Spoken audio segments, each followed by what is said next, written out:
I mean, he don't even have to pay dues, they pay it for him. Well, after all those years, I would think that'd be what they should do. Yeah. But his post, is he from this area? Yes. If you get a chance, I notice he's got his book out. If you get a chance to glance through it, Yeah, okay. oh yeah, that's marvelous. Whoever put that together. Him and his daughter. Oh, really? Yeah, that's what the book is about. Yeah, he says they cut out a number of pages. They cut out all the good stuff. Yeah. Oh, that's a good book. I've read it. Oh, I've got my own autographed copy. Oh, hand me one. Yeah. Wonderful. Yeah, we're gonna ask him to take that back and Xerox a number of pages out of it, and then we need to bring it back to mail. Okay. Yeah, I think we're all ready. Oh, You gotta go. Okay. I'll see you We'll touch guys. base with you as we leave. And we'll probably set up a copy stand if he's got some pictures here. Copies and pictures on it. Very good. Thank you. Thank you. Okay. We're gonna start out with just having you tell us your name. Huh? We're gonna start out with you just telling us your name. I'm Chester Blanton Marshall. Okay. And how old are you? 20 days, over 100 years. What's your birthday? 12th of July. 12th of July was 100. So you were born in 1897? Right. Where were you born? Up in Platte County, there's Platte City, and 12 miles east of there is Smithville. And my grandfather owned most of that land, and I was born in a nigger cabin on his farm, about halfway between Platte City and Smithville. Okay. Everything okay on the line? Let's change the light here a little bit. That's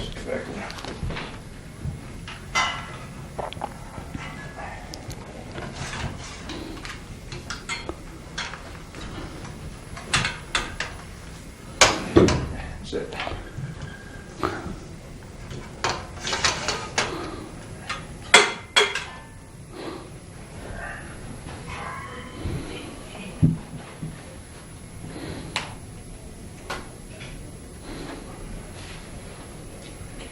Who are your parents? Who? Your parents? Lee Marshall and Matilda DeBerry. She went by the nickname of Mattie DeBerry. That's D-E-B-E-R. Okay. When were they born? Well, Mattie, of course, was born there in Platte County, but my father came from Virginia. My grandfather Marshall had a plantation in Virginia by a little town called Gladys near Vicksburg. And my father was born there, came to Missouri in, I think, about 1870. Was it Vicksburg, Virginia, or Vicksburg, Mississippi? Huh? Was it Vicksburg, Virginia, or Vicksburg, Mississippi? The Vicksburg, was Vicksburg in Virginia or Mississippi? Vicksburg, Mississippi. No, it's not Vicksburg. It's, I can't think of the name of the town. Yeah, probably. It was in Virginia.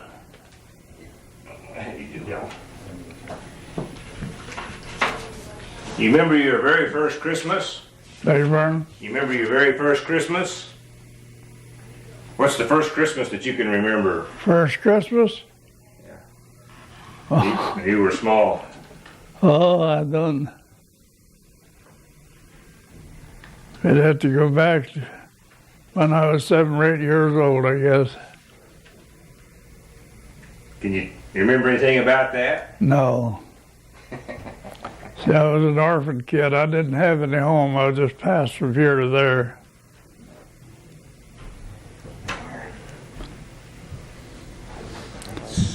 Nobody ever adopted me. I just grew up. I wonder about that light.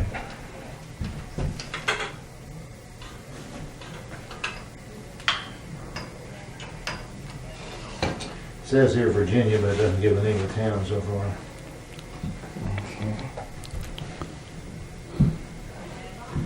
Did your parents die when you were young then?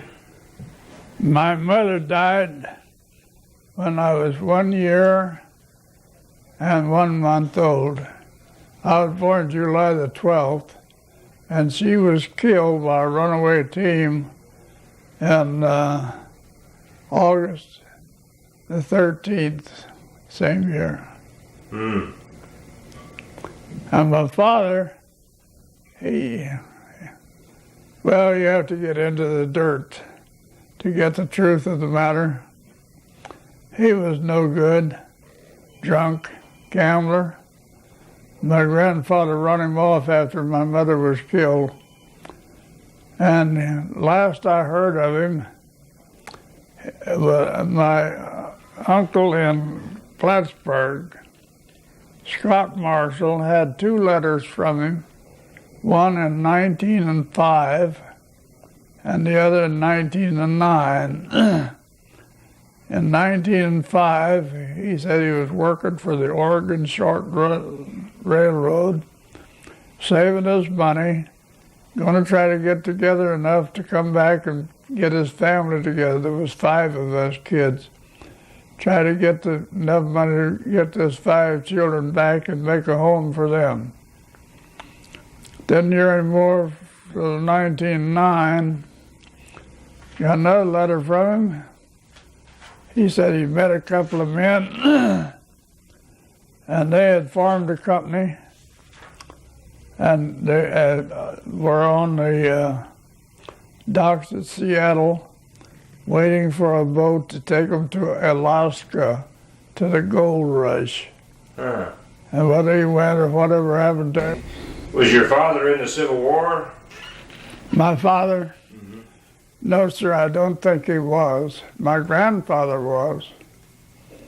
My grandfather was a Confederate officer Oh, he was.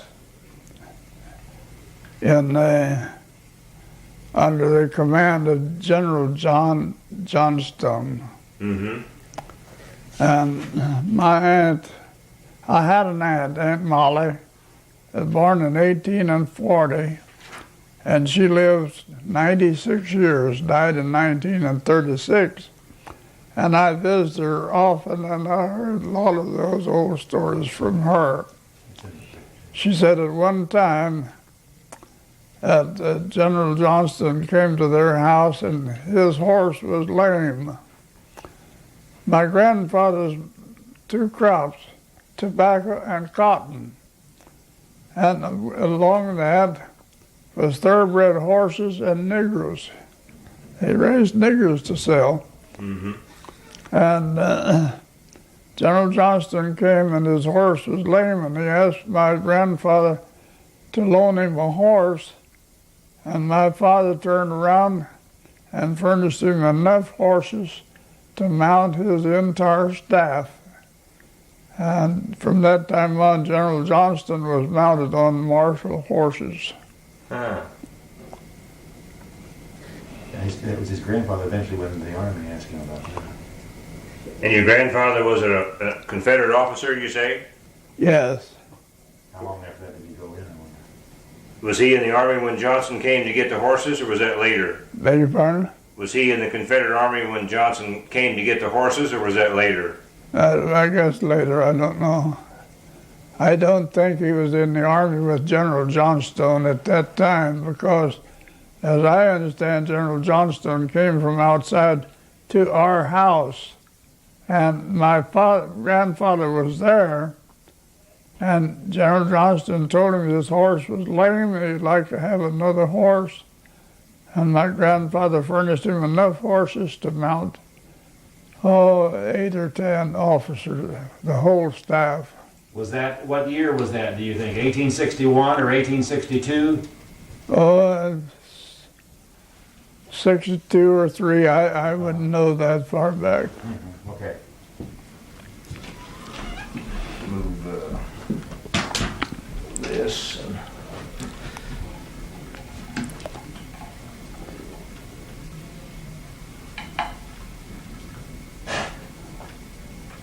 just gonna move this out of the vision.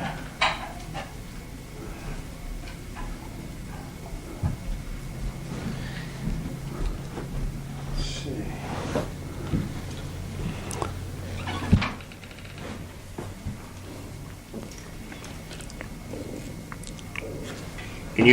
Can you remember games that you played when you were a child? Game, Games that you played when you were a young boy? yeah, schoolyard, played tag and stuff like that. Yeah, Baseball or marbles or? marbles. I was pretty good at marbles. Then I had a little bag full of copies, they called them. And they win marbles off the other kids. Did quite a bit of that at the schoolyard.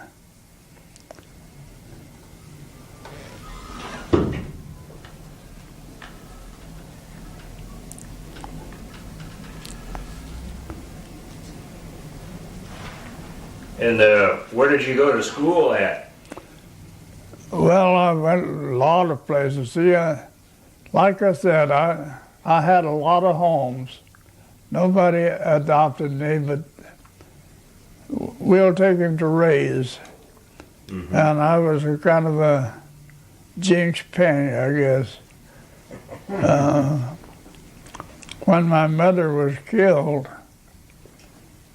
my grandfather took it on himself, Grandpa DeBerry, took it on himself to get us 5 children homes. And he sent me to live with a cousin named Lewis.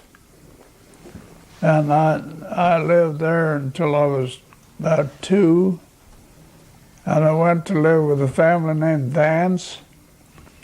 And they weren't landed there until Mr. Vance was with some hogs out in the yard, and a hog bit him, blood pressure set up, and he died. So then my grandfather got me a home with a family named Marshal. They were no relation of ours, but he was a tenant farmer on my grandfather's farm. And my grandfather took him to Mr. Marshal, and I lived with him for 5 years till I was 9. That was a good home. But show you what kids think of when they get to playing out in the yard. They had a little girl. You see her picture there, Mabel Marshall. She's not related to me. And she was about 4 and I was about 9. Hot summer day. We was out playing in the backyard, and we decided it'd be cooler if we took off our clothes.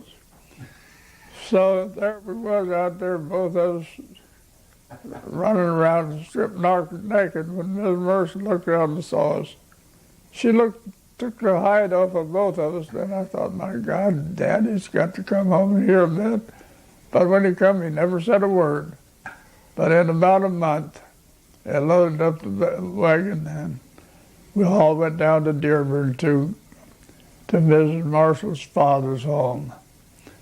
And they got a home down there for me with a family named McCormick.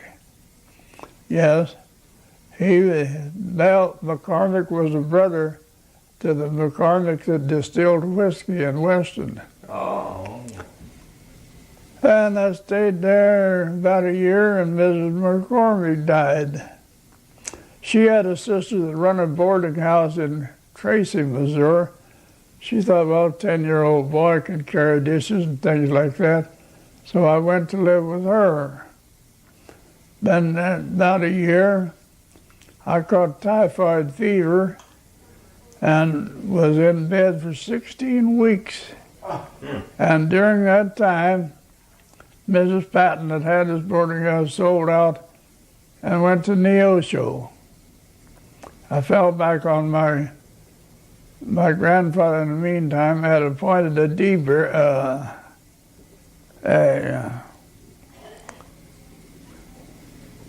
guardian, Judge Carmack. He had to find a home for me. So I got a home with a couple named Thomason. That's them there. And I was there 2 years. My oldest sister, well, you have to get into the dirt here. My oldest sister lived in Smithville. A carnival came to town, and when they left, my oldest sister went away with them. And she heard that I was living with the Thomasons, and she and her husband, if he ever married, I don't think he ever did, came to the Thomasons and wanted me to live with them.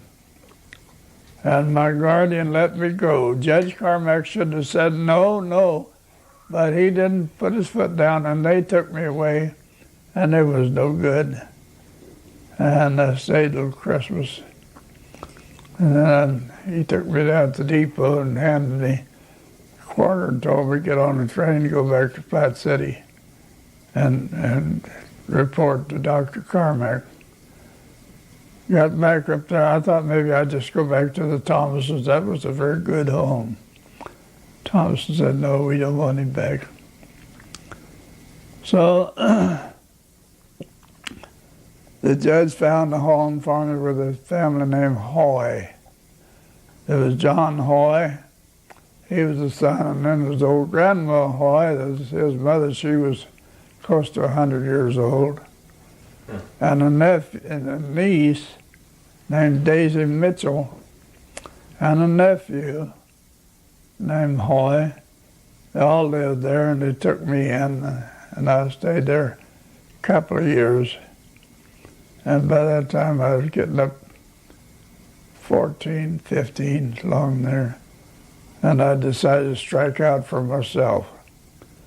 So one morning night before I packed my suitcase, and the next morning before anybody got up, I went out the window and got my suitcase and struck out down the road. And, well, I had quite a time that winter, one way and another. But wound up that I got a job with the railroad as section hand. And of all things, I got the measles that run into pneumonia, and all I had is just this boarding house where I was staying while I worked on the railroad. So they wanted to know if I had any folks. No, I had nobody. And it kept on that way, and finally Judge Carmack, not Carmack, but the doctor, come in. He said, Chester, I'm going to know with you. You are a very sick boy. I don't know whether I can pull you through or not, but if you've got any family, if you know anybody that's interested in you, now's the time for you to speak up. Well, I said, this family named Marshal over here, they're not related to me, but they might be. So he went and brought them in, and when they saw me, they just as fit. So they sent word to Dr. Carmack, and he came and saw that I had doctors and carers, and I had money out of my mother's estate. I had money, so he could take care of me. And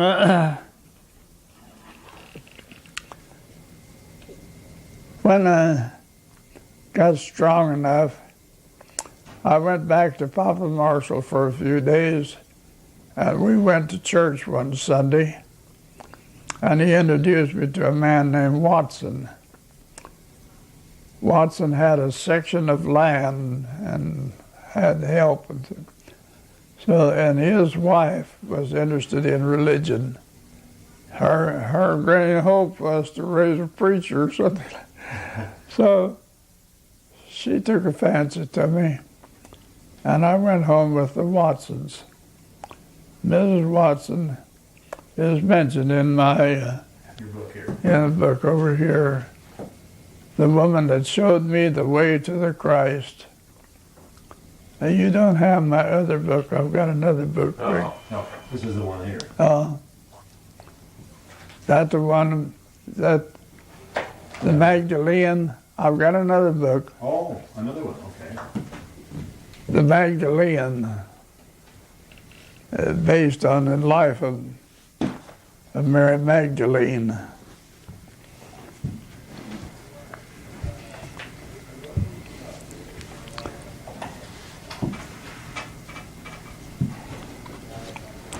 These books? This is a novel. This has got a lot of stuff in it about me, but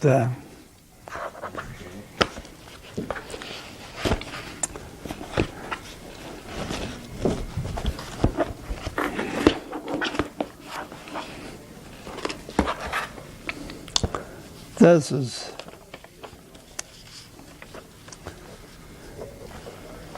is my book. Okay. And you'll see I wrote in there to Oh, yeah, the Magdalene. to Mrs. Watson, the woman that showed me my way to the Christ. And I worked for them. So that fall I went to Parkville. There's a college at Parkville, Park College. Yeah. And with a academy attached. You can start in from the 8th grade there and go all the way through to an ordained minister. So I started in, I spent the winter there at school. And in the spring, June, vacation time, I went back to the Larkins. And trouble on the border. Then at Weston they had an armory and a company, and they were recruited trying to get up to full strength so they could be taken to Texas to guard the border. And I got mixed up in that, and You did? Huh? You say you got mixed up in that? yeah, I joined Company it? K, 4th Missouri Militia. Was that the National Guard? That was militia. I'll tell you about that National Guard. They were going to send Company K to the Texas border to guard the border, and the morning that we lined up to get ready to go, a order came down that you couldn't move militia out of the state. You couldn't move militia. What did they do? They lined us up on the company street as militia, doing about this, and walked over here and doing about this. Now you're in the National Guard. That's the way the National Guard began. I was there. That was the beginning of the National Guard. So then they could move us. And we went to Laredo, Texas, and spent the winter there, guarding the border and one thing and another. And in February, they sent us home. And war was just over the corner, and we were not discharged, but we were mustered out, they called it. Tell us more about Texas, what you did down there. Huh? Tell us more about when you were in Texas. Well, all we did in Texas, they was cutting out certain companies, and they'd have a section of the border, and we would go out there and walk up and down, see that the Mexican, see Pancho Villa and Carranza were having a war of their own in Mexico, and they would wander across the border into the United States once in a while. And we were there to see that they didn't come into the United States. That's all it amounted to. And a company would patrol a certain amount of the border, and another company, and we kept guard there against these Mexicans coming into the United States. That's what we were there for. What was the closest town that you were stationed at in Texas? Well, Laredo. Our home base was Laredo, Texas. There we had Fort McIntosh. The 9th Infantry was there. The 3rd Field Artillery was there, and 14th Cavalry. Those three were all regular Army. And then in addition to that, we had the 2nd and 4th Missouri, 1st Maine, 2nd New Hampshire, and I can't think of it. All of those were militia or National Guard. And you were the 4th? Hmm? And you were in the 4th Missouri? You were in the 4th Missouri? 4th Missouri Infantry, yes. Okay. What kind of rifle did you have? Rifle? It was the old Springfield 30. And then when we got to England, they took that Springfield away from us and issued an Enfield that was 4 inches longer and carried a bayonet that was 4 inches longer than that, so that gave us 8 more inches in hand-to-hand combat, which I never saw but once or twice. Back in Texas, Huh? back when you were in Texas, what kind of training did they give you while you were down there? Oh, drill, everyday drill. Was it hot? Squat, oh yes, 110 some days.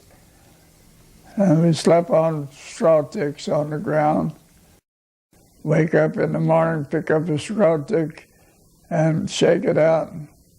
There'd be tarantulas, centipedes and everything else in that straw. What kind of uniform did you have down in Texas? A uniform. It's the same kind. You see my picture in my book. I'm wearing Odile, they call it Odile. It's mostly wool. Right there, the first picture, first page in the book, where my picture is. Yeah, that's the uniform right there. What kind of hat did you have? We started out with the old campaign hats, and then we switched to what they call a rain in the face, just like this. Oh, it was OD. When you were down in Texas, did they have you dig any trenches? Huh? When you were down in Texas, did they have you dig any trenches? When you were down in Laredo? Dig trenches. And Did they have you dig any trenches while you were in Laredo? Foxholes? huh? Trenches. Did they have you dig? Dates? Dig? Dig trenches? Oh no, we didn't dig it. No, we didn't do any of that. Did your outfit have any mascots, animals for pets? Did they what? When you were down in Texas, did you have any animals for pets or mascots for the unit? Or like a pet deer or a pet? No. And were there any games between the different units, like football? Any games? Oh yeah, company football teams. We play each other. When we had a battalion team that played that next battalion team. I played on that. I played on the company team, and then when they made the battalion team, they thought I was good enough to play on it, and I did. That was past time to kill the fall away. Keep us out of mischief. Oh, Because there's thousands of those little senoritas walking around. Some of them were beauties. did you get to go to town on the pass in Laredo, or? Oh yeah, we was in town. We didn't, Oh, our camp was right in the edge town. But if we wanted to go overnight or anything like that, we had to have a pass. did you ever cross the border into Mexico? No, not legally. We were sent to a place about 40 miles out of Laredo. There was a big ranch called Dolores Ranch. It was a coal mine and one thing and another up there. And they got word that Pancho Villa's crowd was going to attack this ranch. And so we marched up there and pitched pup tents and stayed for 30 days, but we never did see the banditos or anything like that. They never came. I guess they heard we were there and went on back. Did you ever, go into Mexico on your own, like at night or on a pass? Well, we were right on the river up there, and we thought it was great sport to go down to the river and wade the river. Rio Grande don't have much water in it. And we're on this side, and we done just and wade across the river. Now we're in Mexico. Oh, it's a big shot. We're in Mexico. What did you do when you got to Mexico? Huh? What did you do when you got to Mexico? There's nothing to do but turn around and come back.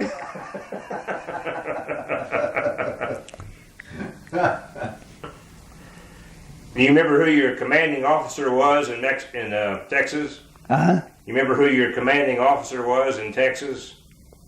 Who was in command of the 4th Missouri? I just can't get that. Can you remember who your commander was in Texas? Oh, yes. Which one? From where of? We had, our company commander was Captain Wells. He was a militia captain. And next up was Major Stepp. He commanded the battalion. And above that was Colonel Wolf. In civil life, he was a door shaker for Two Lacy Bank in St. Joe. That's the kind of officers we had. None of them knew anything about Army. The man we had that we fell back on was a sergeant champion who had been in the regular Army, had been in the Philippines, had actual combat over there. And somehow or other he joined up Company K. I don't know whether I guess he lived in there. And he was the only man in the outfit that knew anything about the Army.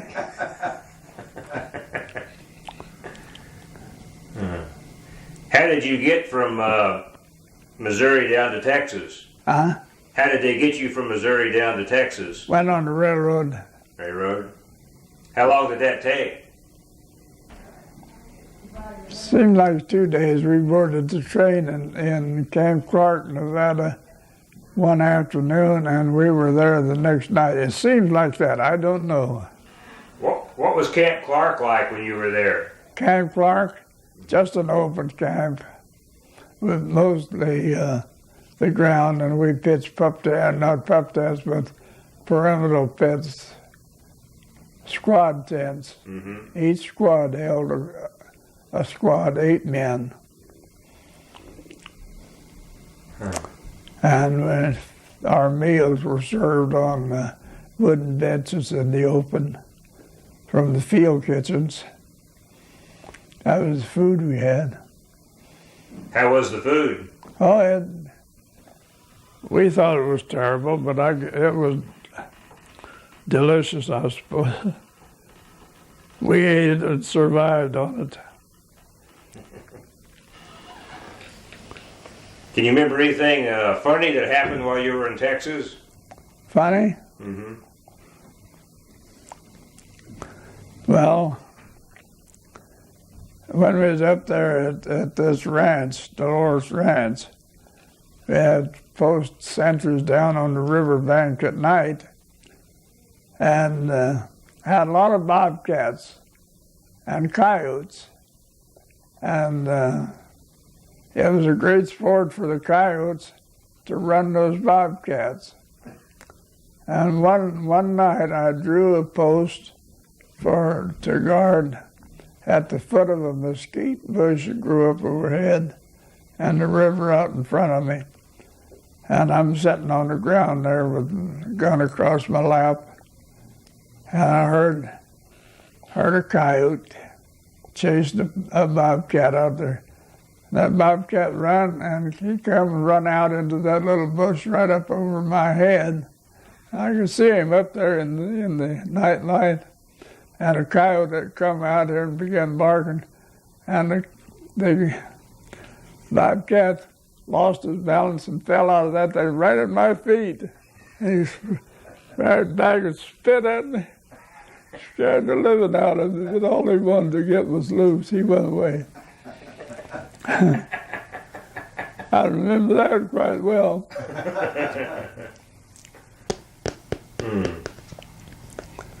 Because we had orders not to fire the gun. In fact, we didn't have any ammunition. I couldn't have shot him if I'd wanted to.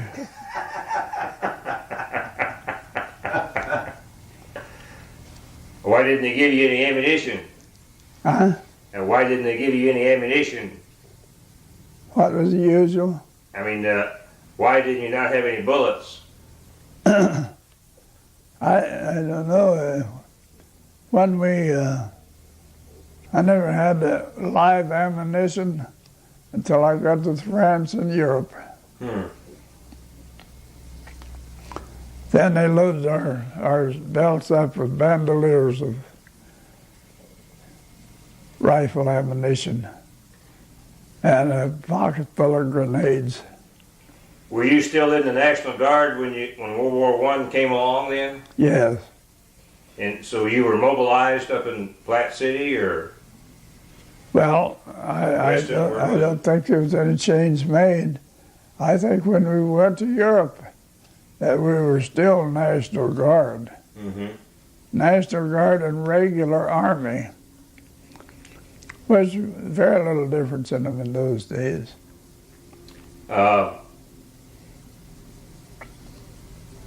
Where did you train at for basic training in World War I? Our basic training was Fort Sill, Oklahoma. They made a big camp down there called Camp Donovan. Mm-hmm. And in Camp Donovan, the whole 35th Division was assembled there. Now you're still the 4th Missouri at this time? No, No? we had been merged, 3rd Kansas Militia, the 3rd Kansas and 4th Missouri were merged together, made the 139th Infantry. Oh. 139th, which was a brigade in the 35th Division. Okay. 35th Division was this, I don't remember what those brigades were, but there was 2 brigades made the division. After you merged, who was your commander? The commander over it all was a rascal, Peter B. Traub. I'll never forget it. Traub. He was a man killer. He didn't care if that man flesh was to be commanded in the battle. For instance, at the Battle of the Argonne, we advanced first thing to put down the rolling barrage. And when we went over the top, we were under that barrage. There was nothing there but dead Germans, no lie.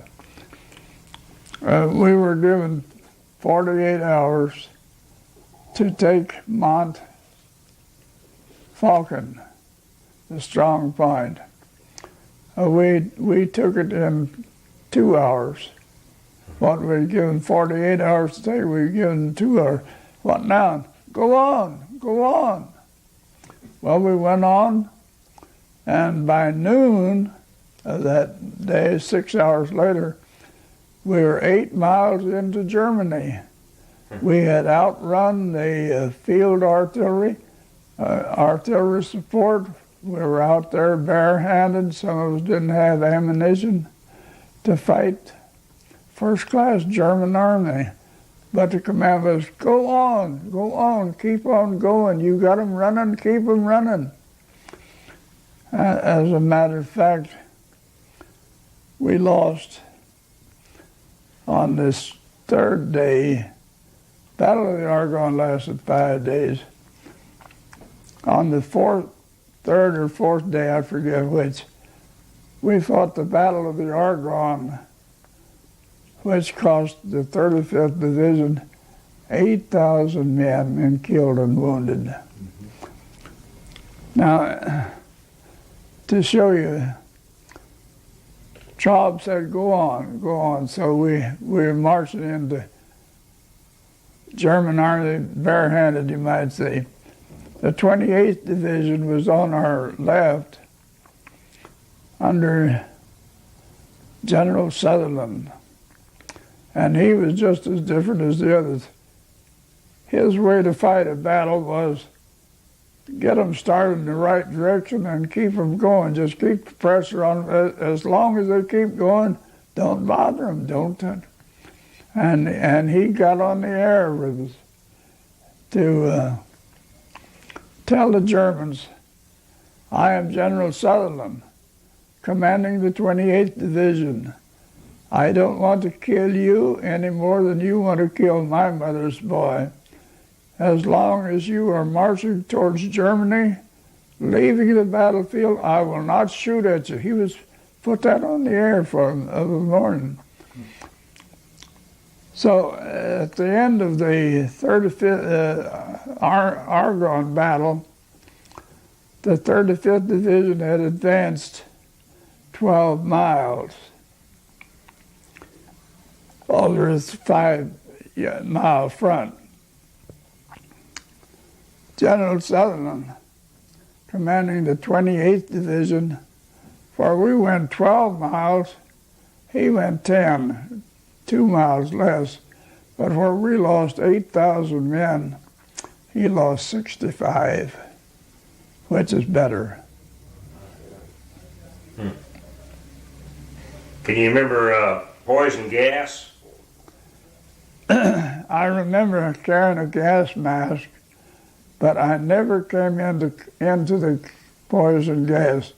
Now, the man that became my brother-in-law, after the war we came back, a fellow named Winston, he got mustard gas, and he lived about 12 years after he came home, and the mustard gas ate his lungs out and killed him.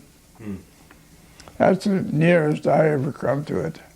I never at any time put on my gas mask. Were you ever wounded? Only in my ear. We were in the Argonne, and I was close to a shell hole, and I heard a shell coming. Now, in those days, we had shells with 2 fuses. We had a shell with a contact fuse, and we had a shell with a time fuse. And I was right near this shell hole, and I heard a shell coming. You could hear them. I heard it coming, and I jumped into this shell hole, and I put my head down against the ground, lay this close. That shell came and lit in the bank right beside of me here. It happened to be a time fuse, and didn't go off until it was well down into the ground. And when it went off, the concussion tore all my ear apparatus. I'm stone deaf in this ear, and been that way ever since. That's the only thing in the way of injury that I got. Did you see any airplanes? Did you see any airplanes? Airplane. Oh yeah. We had to move at night. We couldn't move in the daytime at all on account of the German airplanes spotting us and pointing our way to the German artillery. So we moved at night. We laid flat during the day, and as soon as it got dark, if we had to go someplace, then we moved on in the dark. What about tanks? Tanks? Tanks were just coming in. We had one unit of tanks, and they were little turtlebacks. Didn't amount to much. Now, our artillery was principally the French 75. That was our fighting army.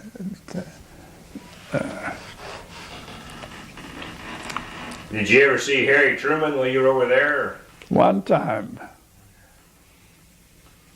Tell us about that. I was carrying a message. Happened to be out on the road, and we saw this car coming with this one star on the windshield. And the guy says, "Salute, damn it, salute, that's the general." I didn't know who it was. So, and he went on by this. But I'll tell you, when I met Harry Truman, when I got home, all the time I was gone, the girls thought it was a great sport to write letters to the guys over field. And in Platte City was the Wells Bank, and Mrs. Wells was a Wallace, and was related somehow. I don't know. Anyway, Mrs. And they had a daughter called Louise. Louise Wells wrote to me all the time I was in the Army. And when I came home, she asked me to call on her, and I went to see her. And she told me when I was going there, says my cousin and her new husband are visiting me, and you will get to meet them. So I got to the Wells home, and Louise was out in the yard, and this other couple out in the yard. And Louise came over and brought the woman, and she said, "This is my cousin, Bess Wallace, yesterday. Today she's Bess Truman," and she called the other guy over and introduced me to Harry Truman. So I came that close to, I don't know, I guess I could have married Louise Wells if I'd wanted to, and I'd have been married into the Truman outfit. What was Truman like then? Huh? What did you think of Truman at that time? I didn't think much of him. He was a captain, elected captain. He didn't know any military. But you go back to the militia, you get a bunch together, and you apply for an armory, and if you're granted, then you've got a post. Weston was 7 miles from Platte City. They applied for an armistice, and got one, and they had the 4th Missouri Infantry there. The same thing happened over in Jackson County at, I can't think of his name now. Anyway, the Truman family all lived over there. And Harry Truman was quite popular, young lawyer. And the way you got your officers in the militia, you were elected. Mm-hmm. If you were popular enough and run for the office, they could get elected. Then you see if you could pass the examination, and you're captain, major, whatever. And Harry Truman was made captain. He was in command of the 4th 28th Field Artillery.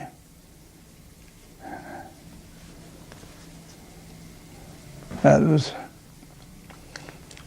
but I never saw him in Europe at all. I never saw him. I saw General Pershing in his car as he went by, but I never saw Harry Truman until I met him at his cousin's wedding up there in Platte City. Uh-huh. What was the armory like in Weston? Huh? What was the armory like at Weston? It was, they called it the poor man's, it was a meeting place for poor man's. If you didn't have money enough to belong to a club or anything, you joined the armory. And everybody was eligible to belong to the armory if you were in the army. Mm-hmm. Yeah. What did the building look like? The building? Well, it was a store building on the streets of Weston. Had been a store building. You remember the name of the store? No, I don't.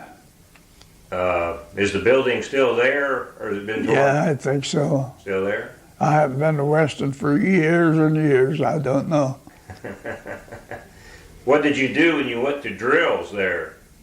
Huh? When you went to drills at the armory, what did you do? To drill? Mm-hmm.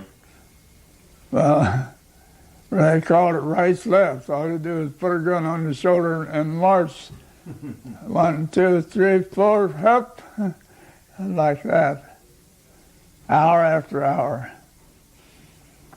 How much did you get paid when you were in the National Guard? How much? $15 a month. That's all I ever drew all the time I was in the Army, was $15. When you were in the militia, how much did they pay you? Huh? When you were in the militia, how much did they pay you? When you were in the militia there at Weston? Militia? Before World War I, how much did they pay you? No pay then. No pay. Well, going back to World War I, they got you down at Camp Donovan. What kind of training did you go through there? And how long did you stay in Camp Donovan? When? How long were you down at Camp Donovan? Farmer? No, down in Fort Sill and Camp Donovan, how long were you there?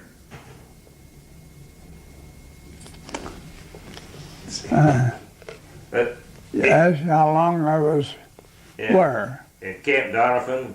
Camp Donovan, we went there in July of 1917, and we stayed there until April 1918. We moved out of Camp Donovan by train in April 1918, and we went to Weehawken, New Jersey.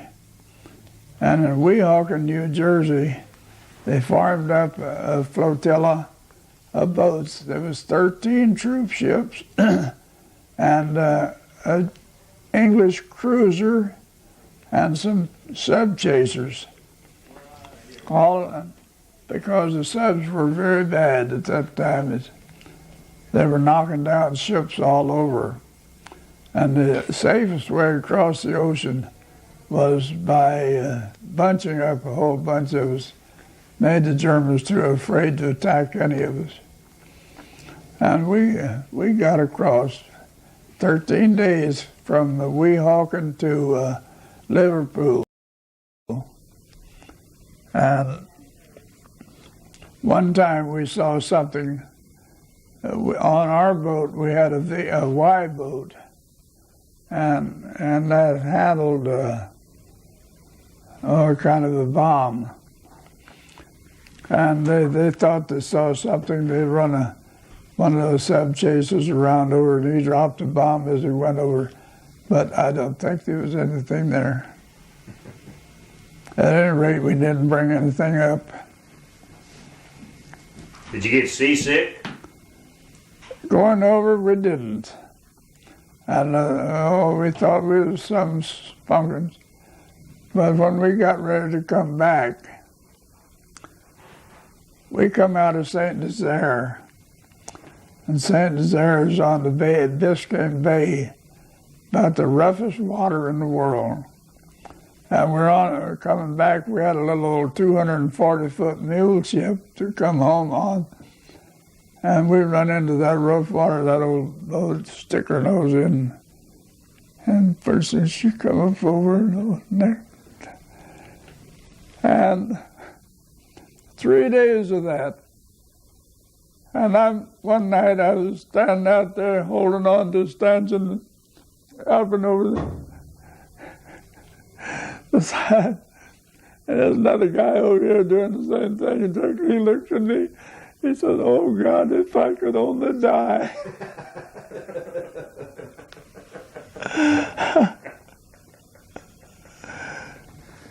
But after 3 days, we run out of smooth water, and the last 8 days was beautiful. Would you like a glass of water? Now? Mm-hmm. No. Okay. Ask him about his hat that he's wearing.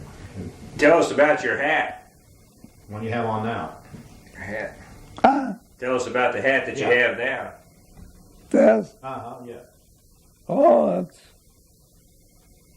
World War I, is all I can tell you. I wore this to Columbia yesterday, and I was a sensation. You know, there's only 52 of these left in the world. There's only 52 men out of 4 million left that's eligible to wear this cap. What is special about the cap? Huh? What is special about the hat? Special kind? Well, this is World War I, that's all I can tell you. Okay. Any place, people at the hospital yesterday, all over the place, was warning each other there's a World War I veteran here. And that's quite an honor because there's only, as I say, there's 52 of us out of more than 4 million left alive. This isn't turning. I picked it up a minute ago and it started to turn. Let's see, it's recorded. Well, wait a minute. We're recording from here to here. I pushed the record button and it was turning when I went back on the side now. It's turning now.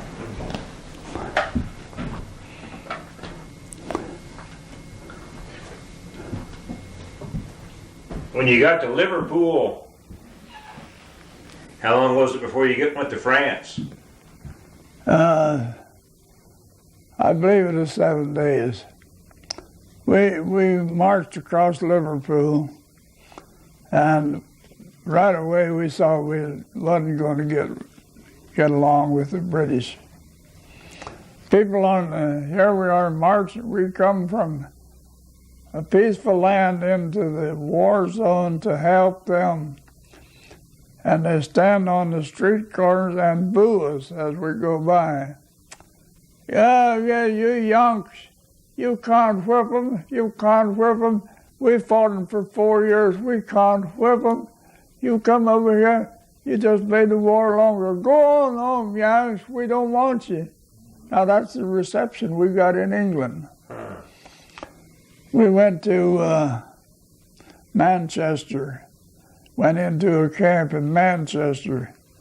And the first night we started a fight there toward Down, and right away they saw that wouldn't do them.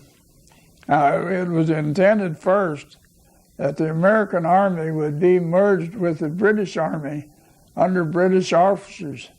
And General Pershing came to the front right there and he says, no, if American men are going to fight in this war, they will do it as American men under American officers. I want my own section for my own army, and that's the only way I'll fight it. And that's what they did. We couldn't get along with those lime juicers. What about the French? How were they when you got to France? France? Well, we couldn't talk to them. I don't know much about them. Did you get more training when you went to France?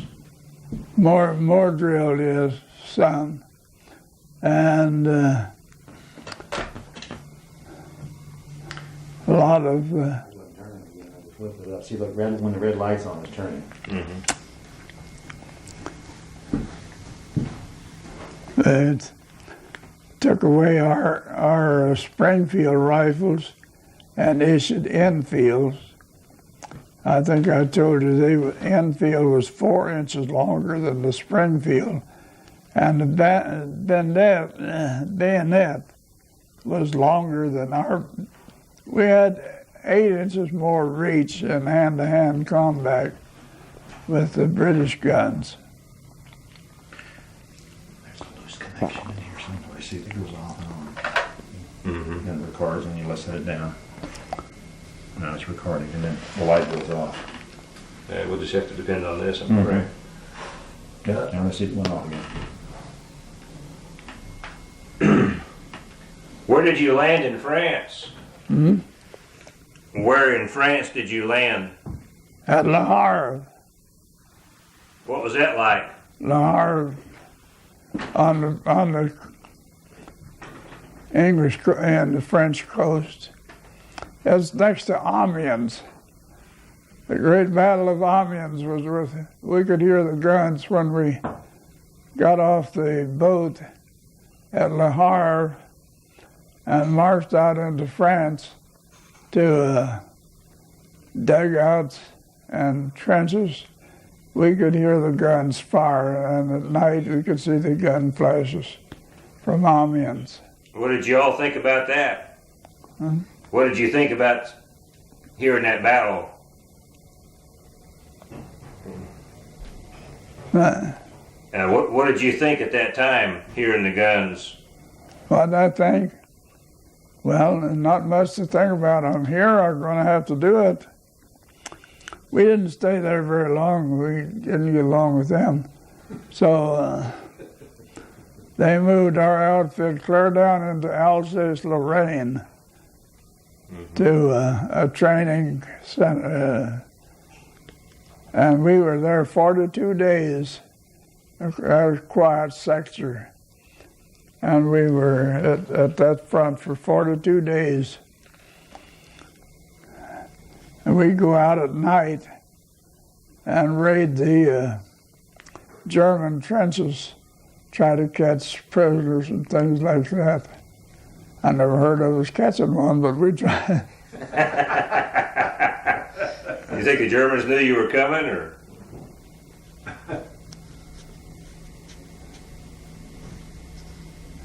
What was the first time you came under fire? First time under fire was marching from Alsace-Lorraine, from that front up on the trenches to, it wasn't trenches really, we were going to Montsec for our first battle, real battle. Montsec, you have to think of the Hindenburg Line. Hindenburg Line lasted from the coastal ports are all the way across down to Alsace-Lorraine. There's one train. And when we left down there, we were going to Montsac. We were going to fight there. And we walked 13 hours, if you can imagine, carrying a wet pack, dark as black cat, 13 hours in the rain, because we had to be to this next woods and under cover before daylight, and we did. And now we're right at the front. Montsac is right in front of us. St. Mihiel is right out there. That's our next objective. We're going to take that. St. Mihiel was built on a kind of a mountain. And we're going to take Montsac. That's our objective, take Montsac and St. Mihiel. So that was the first time they tried the rolling barrage. They just bring in enough guns to plaster the world with them. And to keep the Germans pinned down while we marched. This part went right oblique, this part went left oblique, and we went right around this mountain and come in behind them. I heard later that we 12,000 prisoners. I don't know. I saw a lot of German prisoners. How many, I don't know. They said there was 12,000 that we captured there. And there was very little fighting. We lost the whole division, lost probably 10 men in that battle. And then we backed away from there, and we went on up from above Montsac a little ways was the Argonne Forest. And we went up and hid behind Argonne Forest when we got there, and they brought up the rolling barrage again. And they laid this barrage down on the forest, and we marched in there, and we were given 48 hours to take Mount Falcon, which was a kind of a mountain. 48 hours to take it. We took it in 2 hours. We started up there at 10 o'clock in the morning, and by 8 o'clock we had it. We thought we would sit down and rest. Now here's where Peter Traub came in. If that everything was arranged to take care of the army. And if we had sat down there and given the artillery a chance to catch up and everything, wouldn't have been so bad. But he said, no, go on, don't give them a chance to stop. Go on, make them move. So we were given 24 hours to do that. When our 24 hours was up, we were 6 miles into German territory. We had outrun artillery support. We'd outrun our food, our ammunition. We didn't have anything. Go on, barehanded, that's all right, go on. And there's where the 35th Division was butchered in that 6-day battle. We're said to have lost 8,000 combat. And I don't know. On this third morning, I had gotten to be a captain's orderly. The orderly wore a red brassard on your arm. And that red brassard was law next to the officer. Captain called me and he says, get a sergeant and get together about 20 men And all of it go back as far as you have to go to find some food, some ammunition. We haven't got anything. We're barehanded. Go back until you find something and then bring it forward. But we didn't find it. We went all the way back to the Sheppey Lorenz Road to those dugouts before we found anything. And we didn't get back to the front until 4 o'clock that afternoon. And by that time, the battle was over. And I'm sure my captain saved my life by sending me with that platoon back to hunt for supplies. Because when I come back to a place called Sheltered Farm, and I could look down over a little valley that reaches to a hedgerow over there, maybe a quarter of a mile. Maybe there's 40 acres of ground there, I don't know. But I could have walked from one side to the other without stepping off of a corpse. It's this terrible sight. And I found my captain. I went across this valley, all these people, and up there's a hedgerow, and we dug in up there. When I got there, I found my captain under a hedge tree. He had been hit by a shell fragment on the side of his head, one side of it, I don't know which side. But he had this old iron helmet, and this shell fragment had hit his iron helmet and driven it into his head. So he had his shell, he was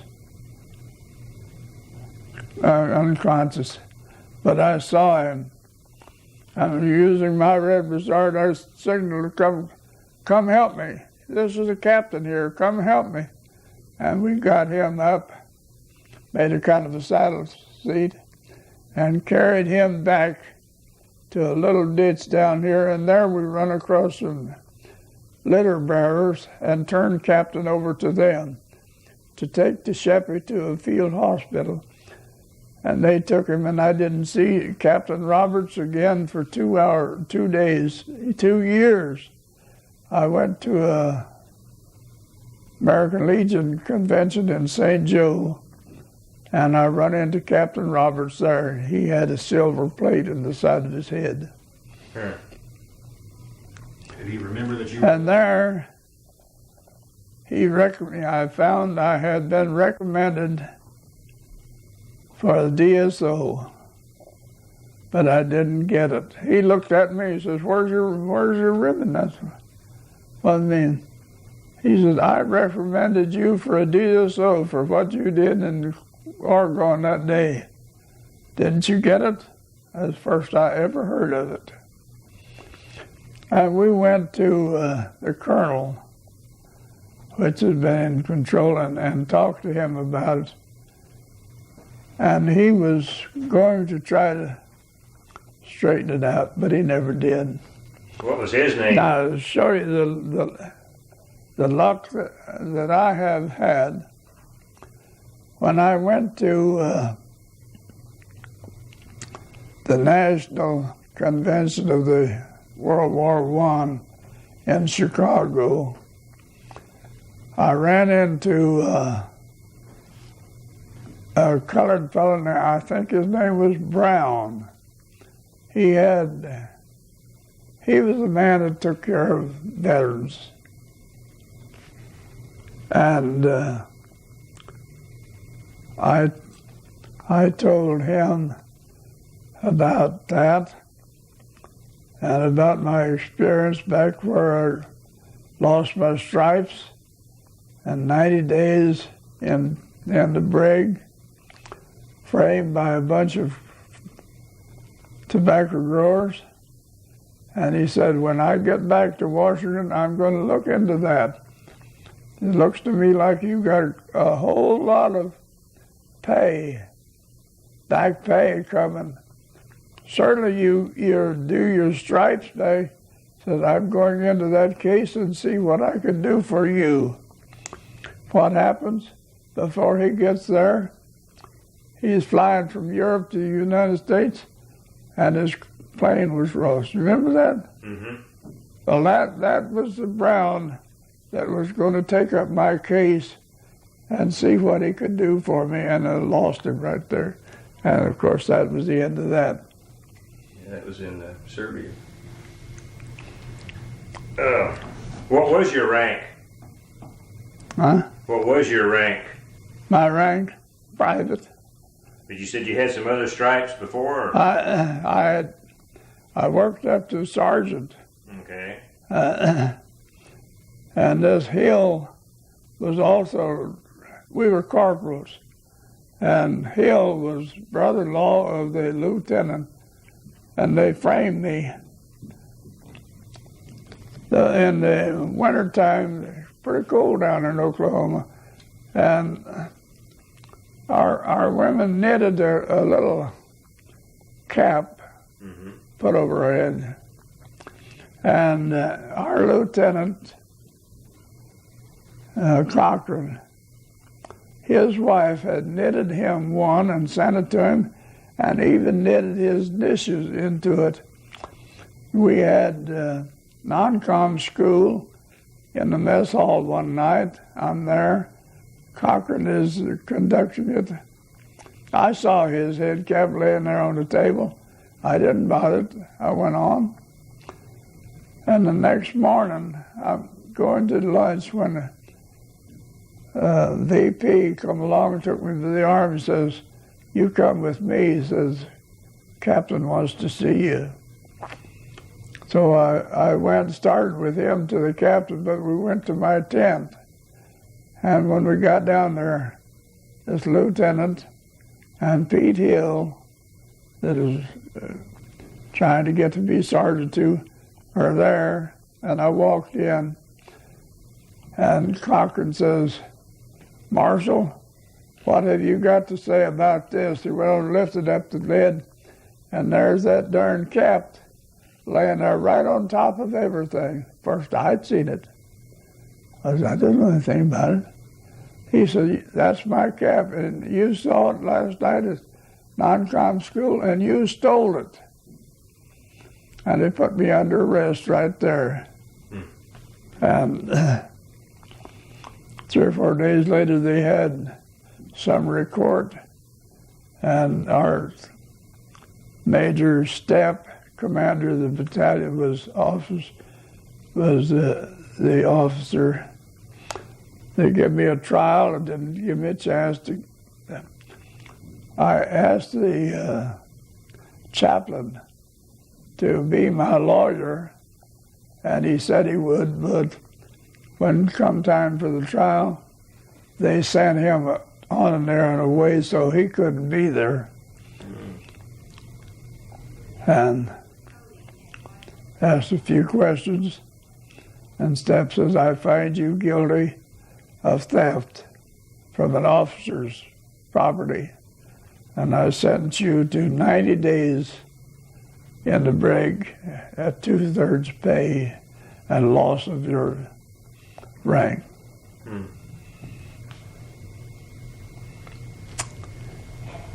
Well, they all paid for it.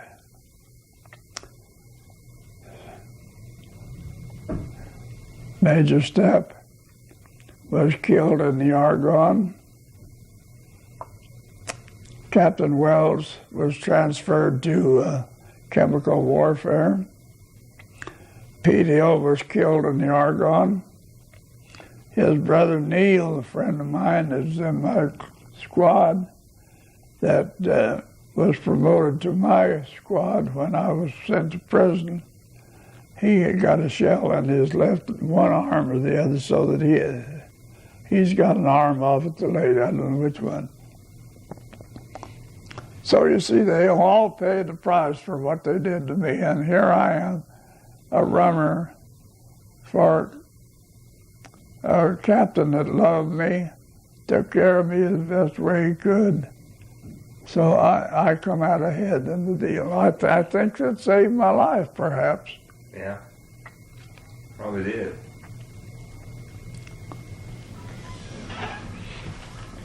You said your brother was in the Army too? 90 days. was the brig like?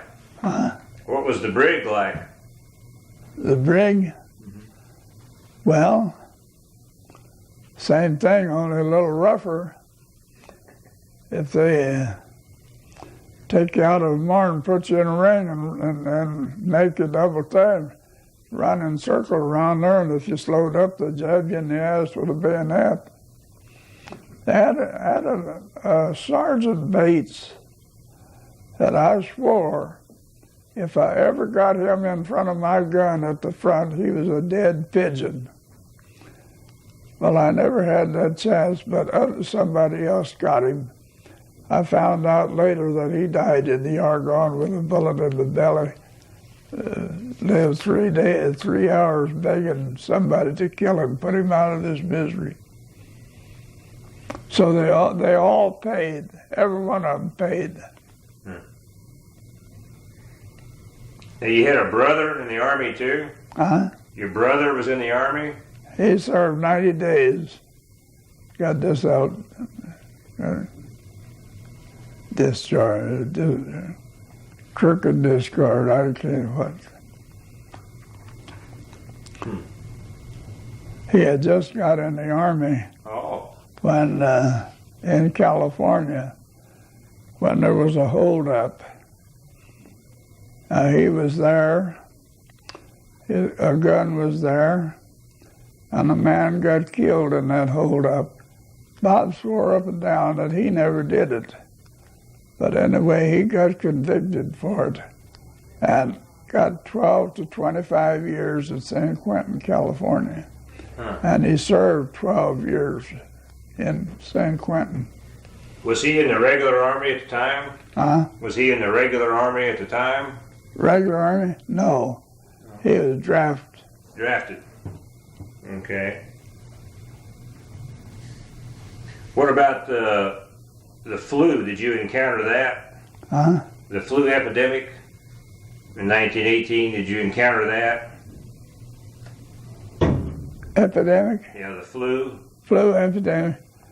I got it. Oh, okay. Yeah, I got it. At the time, I was kind of a mess sergeant for an officer's mess. A bunch of us living at a French home, and my bed was in the loft, in the hayloft upstairs.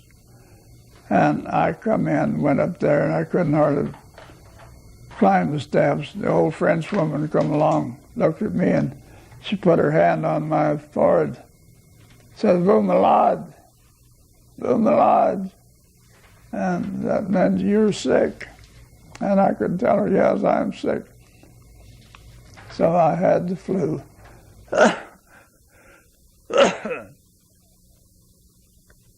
What did they give you? What kind of medicine did they give you for the flu? What did they give me for the flu? Oh, I don't know. The Army doctor come and give me some medicine and waited on me. But I saw stacks of corpses like hardwood piled up, waiting for the train. Guys died of the flu. Awful lot of them.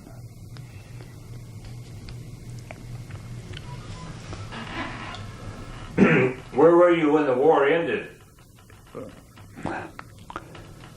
When the war ended, I wrote a story about that. It's in that book?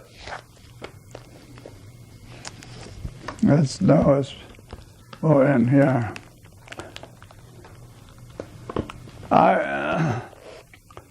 We were at a little town called Banancourt, right just outside of the great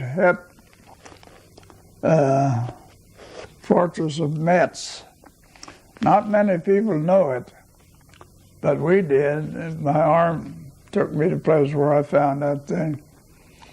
If the armistice hadn't been signed on the 11th, on the morning of the 12th, we would have attacked the great fortress of Metz, and no doubt we'd have had a lot of casualties there. But the armistice come, and we didn't go into that. We laid in Vanencourt that day, and the next morning we loaded up and started marching towards Verdun, Commercy, where we had billets planned for us for the winter. And the next day we started marching, and we marched 2 or 3 days, I don't remember. And we got to this little town of Vino, Vignot, which was a suburb of Commercy. And there they formed an officers' mess. The 3rd Battalion officers formed a mess there. They took a sergeant out of the line to be, took a cook out of the line to cook for this officer's mess, and they took me and issued me an old Ford, Model T Ford, to go to different warehouses and bring in the food for the, and I did that all the winter we was there. I go to those big warehouses at Toul and Nancy, and I would go to those warehouses and requisition food enough for the place next day and bring it in that night. Was there a big celebration when the war ended? Big celebration? Oh, you better. We're standing in Vanencourt. When I got back to battalion headquarters that morning with the message, I gave it to the major. He said, keep this under your hat. Don't tell anybody. But I didn't, but it leaked. And the next morning, guns were sounded just as usual. You hear the shells going overhead and hear the guns. And it's going to be in the armistice today. It went on. It started 11 o'clock. Well, at 10:55, guns are still firing. 10:56, 10:57, still firing. No armistice. And on up till straight 11 o'clock, and everything stopped just like that, just like you turn off a machine. And that lasted about a half a minute, and here come the guys out of shell holes, trenches, and every place, yelling and carrying up a storm. The armistice had started. Did the Germans come over? Huh? Did the Germans come out of their trenches? Did the Germans come out of their trenches too? Did the Germans? We didn't, they wasn't in there. We didn't see any. Yeah.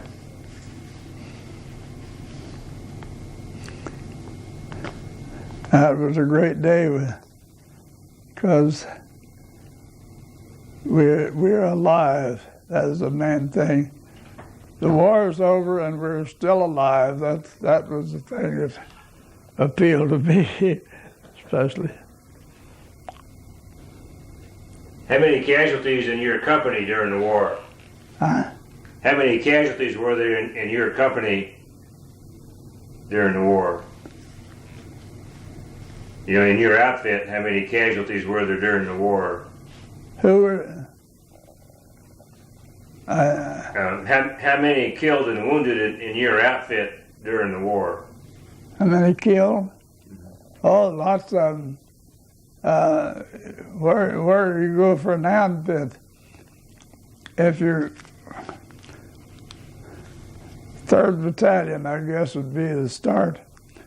3rd Battalion supposed to have 1,000 men. A battalion had 1,000 men. It's 4 companies of 250 each. Well, now the armistice started, and we're at the front. And the next morning, word come down for the commanding officer, whoever he might be, to line his company up and take a count. Well, a company is supposed to have 250 fighting men in it. Now, when they come to 3rd Battalion, which is mine, and took command of it, should have been 1,000 men there. There's only about 250. Of course, they weren't all lost, because in the next 2 or 3 days, a great many come drifting back. Had been lost for the company had strayed. Next 2 or 3 days, several came back.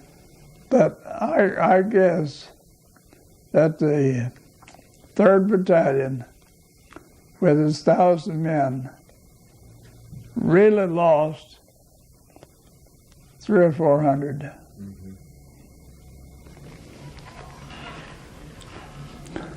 All because a man wanted another star. Tromp thought if they started, there was a rumor out. We had 1st and 2nd Corps, and it was commanded by stars with generals with 3 stars. And there was a rumor out they were going to start another corps, a 3rd Corps, which would call for another 3rd Corps. And Trump thought that he had a chance to get that 3rd star. And that's why he drove us like he did. What happened? Missouri at the time had 2 of the greatest senators they ever had before. It was Champ Clark and who was that? Champ Clark was one.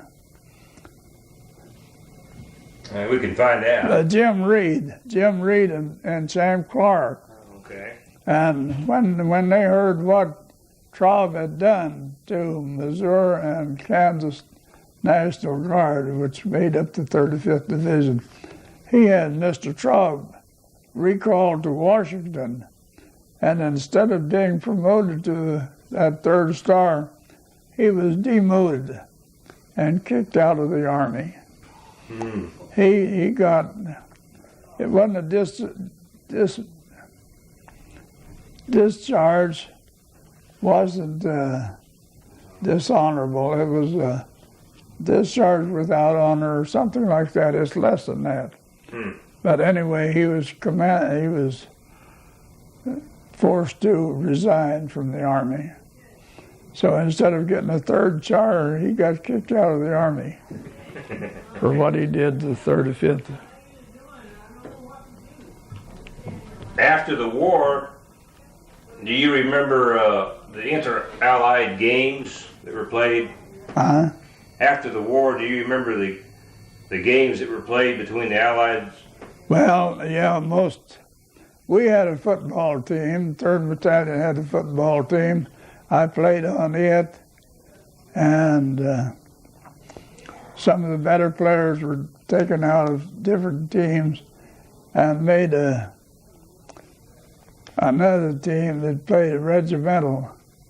Regimental team played against regimental teams, but I wasn't good enough to play on that. I played on the battalion team.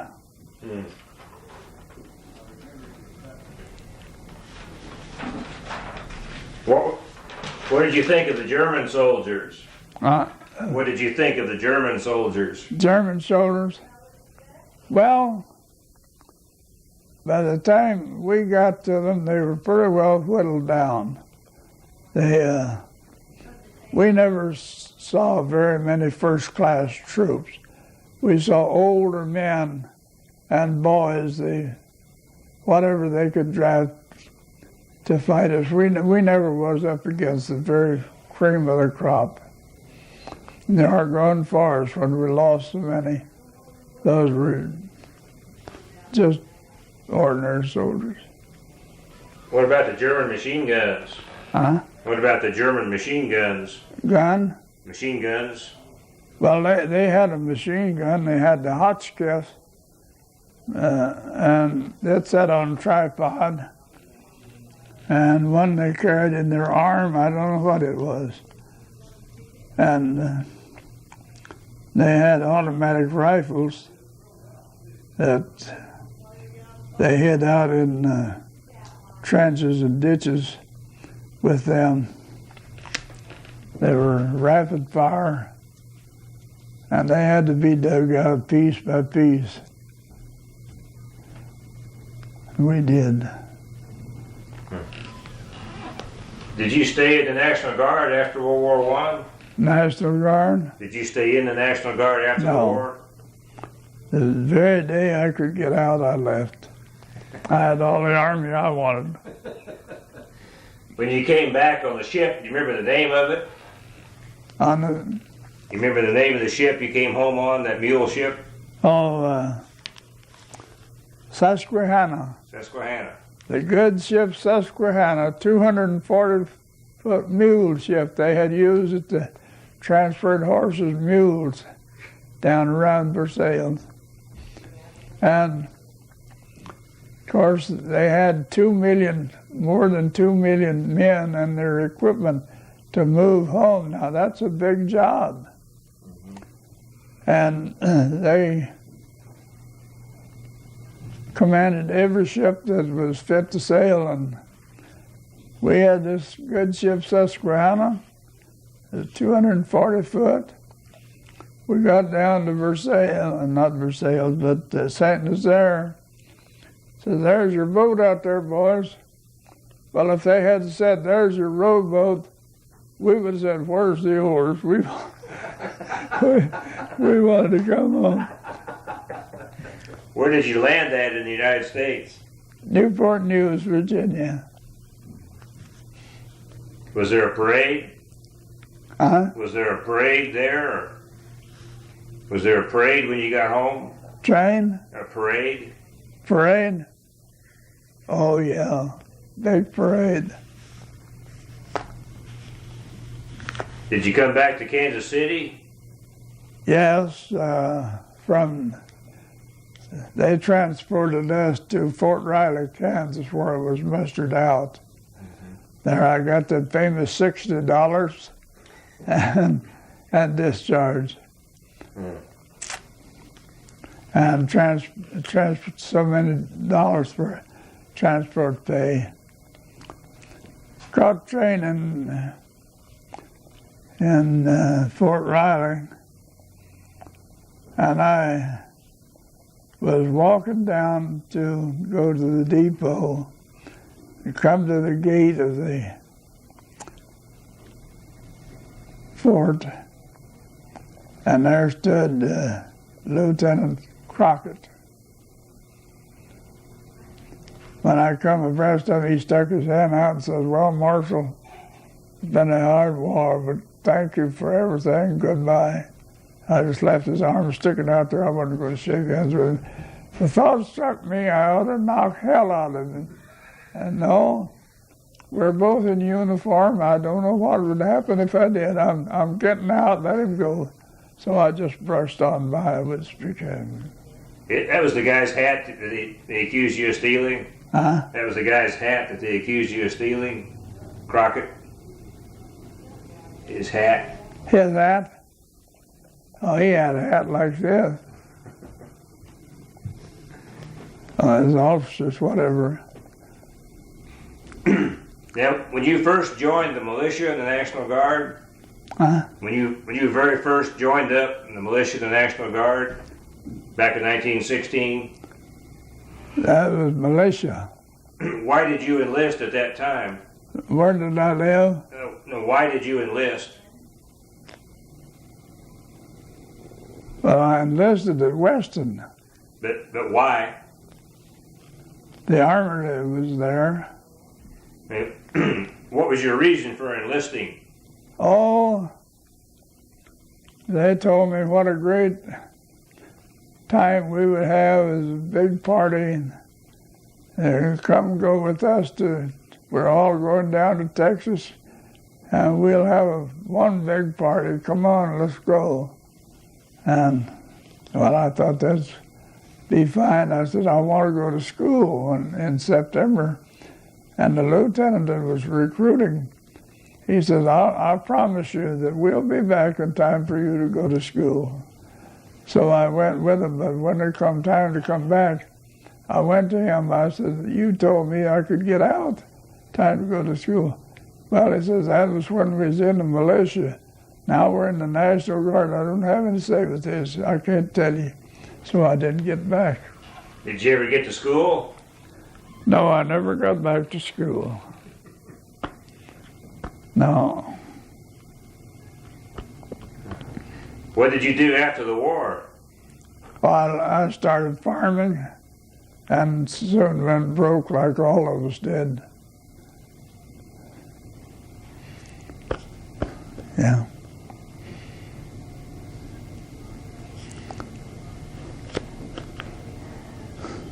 What about the Depression? Huh? What about the Depression in the 30s? Were you still farming then during the Depression? The voice echoes around here. The Great Depression in 1929, 1930? 1929 and 30? Yeah. Well, I was with the streetcar company in those days, Where was that? Kansas City. Oh, okay. After 22, as I got married, and I had a wife and baby, and it all broke on the farm. And I owed the bank over $1,500. He bankrupted me. He forced me into bankruptcy, and I didn't have to pay him a dime if I didn't want to. But it was his, and I told him, someday I'll pay you. And I had to have a job. There was nothing in Platte City to work at. So I went to Kansas City and got a job as a streetcar man. But I didn't work on the cars for 3 years. At the end of 3 years, I was promoted to dispatcher. And I was dispatcher about 4 years. I was promoted to inspector. And I was inspector 7 years. And I was taken out of transportation and made in the accident investigation department. You wouldn't think it'd be enough accidents to have a department, but you know, there's people who wander over this country that live off of big companies. They'll have a fake fall, sue you for $1,000 and settle for $50.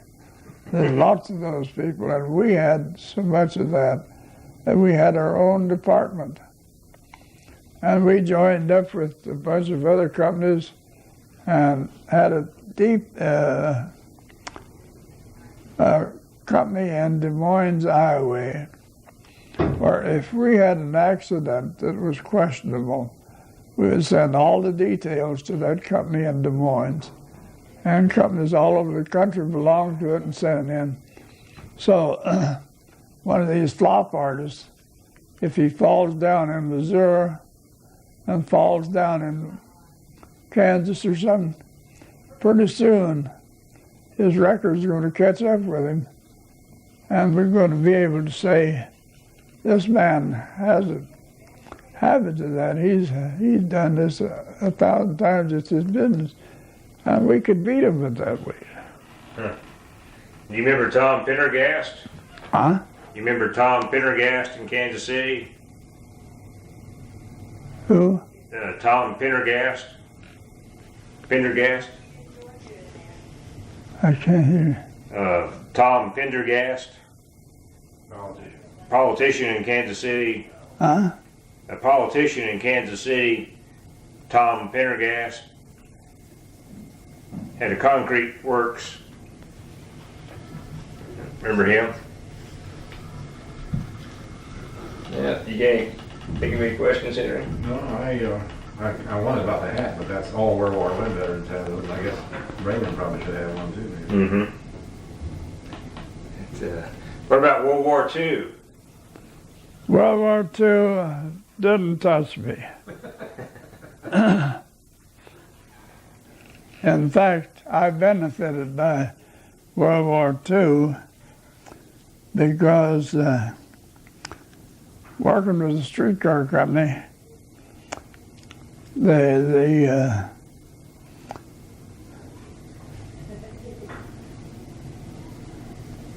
you couldn't get tires, you couldn't get gas, and a lot of the cars had to be put up on blocks and laid away, and that made extra heavy business for the streetcar company. And we had better business during the war on that account than anybody else. Yeah.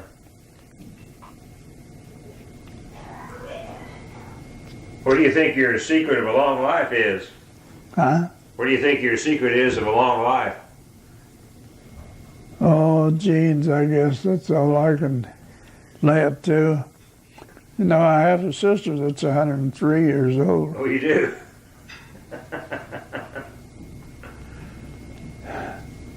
She's 103, lives down in Miami, Florida. She's in a home down there. Yeah. And I had an aunt that lived to be 95. Both of my grandfathers lived to be 85. And of course, my mother was killed when she was 29. And my dad went off to Alaska, I reckon. He said he was going there, and we never heard whether he got there or not. How many brothers and sisters did you have? There was 5 of us. I had 1 brother and 3 sisters. My baby sister, the one next to me, Mary, she's living in Miami, Florida, and she's 103. She's in the home down there. I saw her on her 95th birthday. We went down, my daughter and I and her husband. We went down and surprised her for her birthday. We had quite a trip. What was your wife's name? My wife, she was a Souther. S-O-U-T-H-E-R minus Souther. That's her yearbook. When she graduated from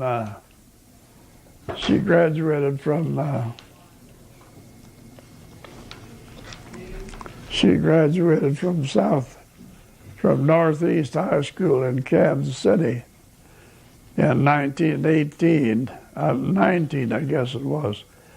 And this picture was in her yearbook. I had it enlarged and framed in there. Mm-hmm.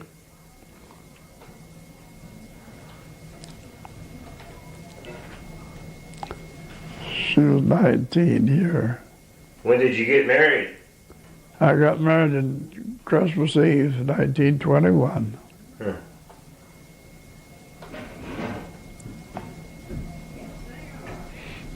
And how many children did you have? 1. One. I have 1 daughter, Shirley. She lives here in Camden. What's her name? Say, what's her name? Her name was Souther, S-O-U-T-H-E-R, Souther. This is her mother. Okay. Do you have some pictures of yourself in the uniform in this other book? Huh? Do you have some pictures of yourself in the Army uniform?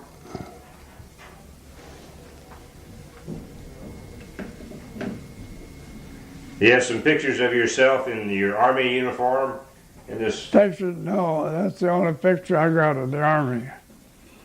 That's, I think it's a picture, there's some Xerox of his parents. This here has got a lot of Newspapers. newspaper clippings and pictures. Got a lot of those kind of pictures. Does your daughter have pictures of you in uniform? Huh? Does your daughter have the original pictures of you in the Army? I don't think so. It's in my other book. Yeah.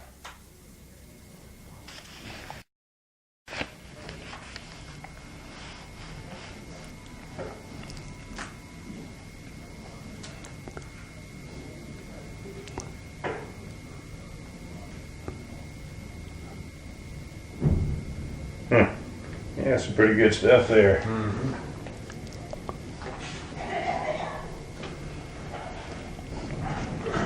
That's Xerox is in there, but I didn't. That second page is picture of, Yeah, there it is. that's my brother. No, that's me. Mm-hmm.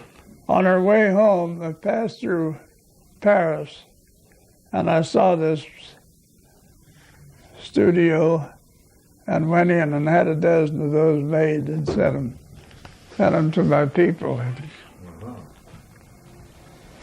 That picture was taken in Paris. You know where the original is at?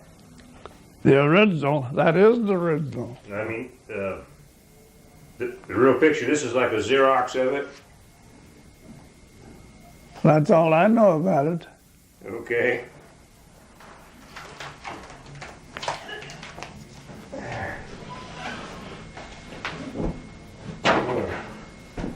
Take some more pictures of you here.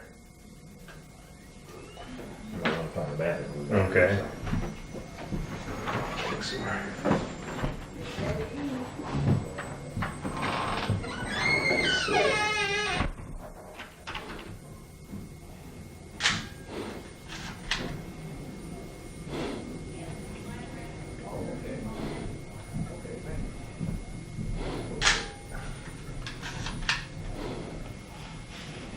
It's about time for your lunch, I bet, isn't it? Do my lunch. I'll get lunch when they get through with this. Okay.